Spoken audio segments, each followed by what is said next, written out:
হরে কৃষ্ণ সুধী ভক্তবৃন্দ, আগামীকাল 24 জুন 2026 বুধবার একটি গুরুত্বপূর্ণ তিথি আগত হচ্ছে। এই তিথি পালনে আমাদের 10 প্রকারের পাপ বিনষ্ট হয়ে যায়। এ সম্পর্কে আজকের এই ভিডিওতে আপনাদের সামনে তত্ত্ব তুলে ধরব। পাশাপাশি এই দশহরা পূজা কি বা গঙ্গা পূজা কি, এ সম্পর্কে শাস্ত্রে কি বলা হয়েছে, এ সম্পর্কেও তত্ত্ব আপনাদের সামনে প্রদান করব। তো আপনারা মনোযোগ সহকারে এই কথাগুলো শ্রবণ করবেন এবং যারা এই কথাগুলো জানে না তাদের কাছে ভিডিওটি শেয়ার করবেন, যেন তারাও এ সম্পর্কে জানতে পারে। তো অমল পুরাণ শ্রীমদ্ ভাগবতের বর্ণনা অনুসারে ইক্ষ্বাকু বংশের একজন সুনামধন্য ধার্মিক রাজা ছিলেন। সেই রাজার নাম ছিল সগর। সেই রাজার 60,000 পুত্র ছিল। এই রাজা একবার অশ্বমেধ যজ্ঞের আয়োজন করেন। এমন যজ্ঞের আয়োজন করেন, স্বর্গের যে রাজা দেবরাজ ইন্দ্র সে ঈর্ষান্বিত হয়ে পড়ে যে এই রাজা এত বড় যজ্ঞ করছে, সে আবার আমার এই পদ দখল করে ফেলবে না তো, মানে স্বর্গের ইন্দ্রত্ব পদ দখল করবে কিনা, এই শঙ্কাকুল হয়ে সেই রাজার যজ্ঞের ঘোড়া চুরি করেন। আর সেই ঘোড়া চুরি করে পাতাল লোকে কপিল মুনির আশ্রমে নিয়ে রাখেন। তো তখন রাজা চিন্তান্বিত হয়ে পড়েন যে আমি যজ্ঞের আয়োজন করলাম, এই ঘোড়া কে চুরি করলো বা কোথায় গেল। তখন রাজা কি করলেন, তার 60,000 পুত্রকে সেই ঘোড়া খুঁজতে লাগিয়ে দিলেন যে কোথায় গেল সেই ঘোড়া, তোমরা খুঁজে নিয়ে আসো। এরা এদিক ওদিক খুঁজতে খুঁজতে খুঁজতে খুঁজতে তারা পাতাল লোকে গমন করলেন।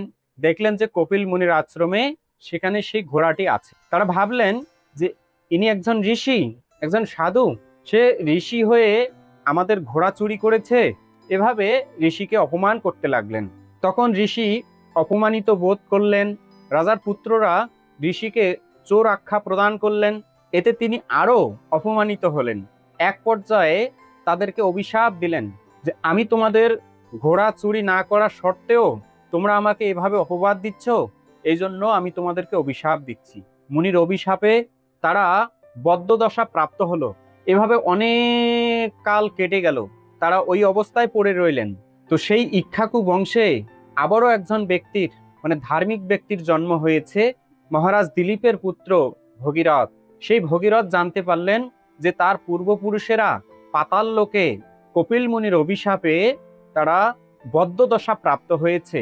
তাই তাদেরকে উদ্ধার করার জন্য তিনি গঙ্গা দেবীর তপস্যা করলেন।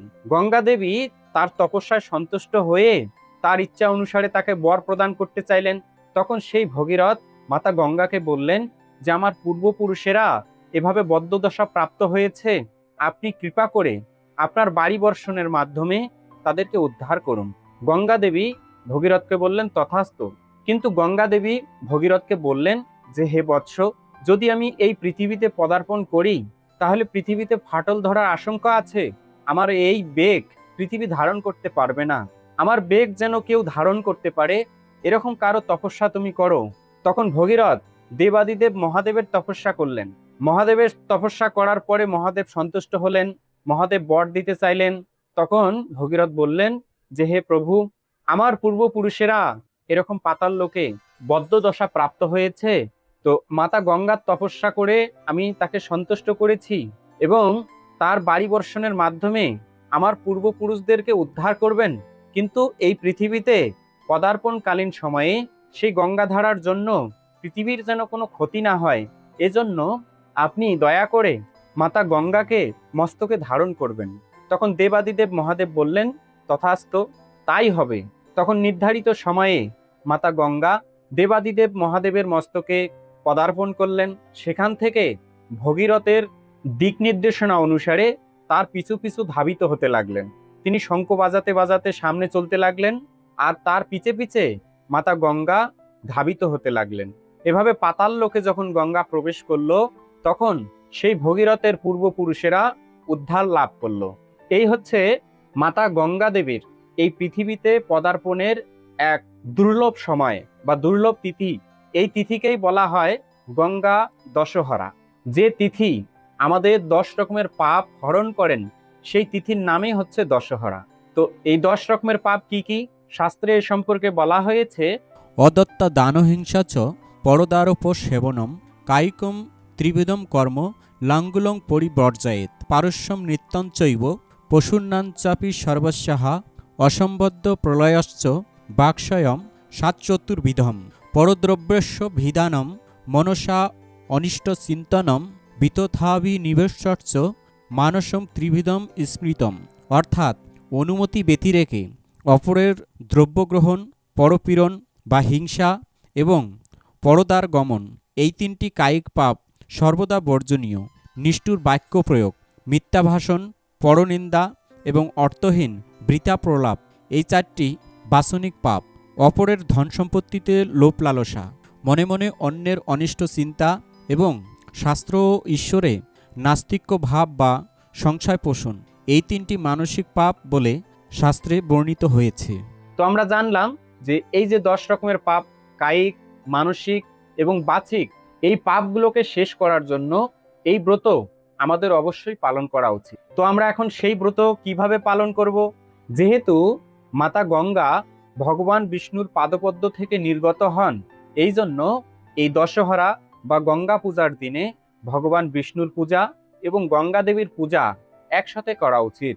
এর জন্য ভোরবেলা শয্যা ত্যাগ করবেন, ভালোভাবে শুচিশুদ্ধ হয়ে দ্বাদশ সঙ্গে তিলক করে ভগবানকে আরতি নিবেদন করবেন, গঙ্গা দেবীকে আরতি নিবেদন করবেন, তুলসী মহারানীকে আরতি নিবেদন করবেন, হরে কৃষ্ণ মহামন্ত্র জপ করবেন, ভাগবত শাস্ত্রাদি গ্রন্থ পাঠ করবেন, গঙ্গার স্তব স্তুতি করবেন, গঙ্গার মহিমা পাঠ করবেন। এভাবে মাতা গঙ্গা দেবীর মহিমা গুণকীর্তনে পুরো দিনটি আপনি উদযাপন করতে পারেন। এই দিনে যদি কোনো অনাহারী ব্যক্তি থাকে তাদেরকে আহার প্রদান করতে পারেন, কোনো শুদ্ধ ব্রাহ্মণকে দান করতে পারেন। এই দিনে গঙ্গাতে স্নান করা অত্যন্ত দুর্লভ সময় বলে মনে করা হয়। যদি কারো গঙ্গাতে স্নান করার মতো ওইরকম পরিস্থিতি না থাকে বা আপনার আশেপাশে গঙ্গা নেই, তাহলে আপনার বাড়ির যে জল আছে সেটা কোনো একটা পাত্রের মধ্যে নিয়ে একটি মন্ত্র আছে, সেই মন্ত্রটা এই আঙ্গুলের এটা যেন স্পর্শ না করে, এই জায়গাটা স্পর্শ করে এই মন্ত্রটা উচ্চারণ করবেন। এভাবে ধরে তারপরে এই মন্ত্রটা অন্ততপক্ষে 3 বার আপনি উচ্চারণ করবেন। গঙ্গা দেবীকে আহ্বান করার পর সেই জলে স্নান করবেন, তাহলে সেটাও গঙ্গা স্নানের মতো ফল প্রদান করবে। সেই মন্ত্রটি হচ্ছে গঙ্গেচ্চ যমুনাচ্চৈব গদাবরী সরস্বতী নর্মদে সিন্ধু কাবরী জলেহস্মিন সন্নিধ্যম কুরু। অর্থাৎ, হে গঙ্গা, যমুনা, গদাবরী, সরস্বতী, নর্মদা, সিন্ধু ও কাবরী নদীগণ, আপনারা দয়া করে এই স্নানের জলে এসে অধিষ্ঠান করুন। এভাবে স্নান করার পর মাতা গঙ্গা দেবীর ধ্যান করতে পারেন, ধ্যান করা উচিত। ধ্যান করার সময় এই মন্ত্রটি উচ্চারণ করবেন। নমঃ শিবায়ই নারায়ণই দশহরায়ই গঙ্গায়ই নমো নমঃ। অর্থাৎ, যিনি শিবের মস্তকে শোভা পান, যিনি স্বয়ং নারায়ণী এবং যিনি মানুষের 10 প্রকার পাপ হরণ করেন, সেই মা গঙ্গাকে আমি বারবার প্রণাম জানাই। গঙ্গাদেবীকে প্রণাম করবেন। গঙ্গাদেবীর প্রণাম মন্ত্র ও সরল অর্থ: ওম সদ্য পাতক সংহন্ত্রী সদ্য দুঃখ বিনাশিনী সুকদা মোক্ষদা গঙ্গা গঙ্গাইব পরমা গতিহি। হে গঙ্গা, আপনি তৎক্ষণাৎ সমস্ত পাপ ও দুঃখ বিনাশ করেন। আপনি সুখ ও মুক্তিদাত্রী। গঙ্গা দেবী জীবের পরম গতি। তো কেউ চাইলে এই ব্রতে একাদশীর মতো উপবাস করতে পারেন। এক কথায়, একাদশীর দিন আমরা যেভাবে নিয়ম পালন করে থাকি, এই দশহরার দিন আপনি সেভাবে নিয়ম পালন করতে পারেন। তাহলে গঙ্গা দেবী খুশি হবে, ভগবান শ্রী বিষ্ণু খুশি হবে এবং আপনি মাতা গঙ্গা দেবীর বিশেষ বিশেষ কৃপা লাভ করতে পারবেন। এই বলে আজকের ভিডিও এখানে সমাপ্ত করছি। আবার দেখা হবে পরবর্তী ভিডিও নিয়ে। সকলে ভালো থাকুন, সুস্থ থাকুন। হরে কৃষ্ণা।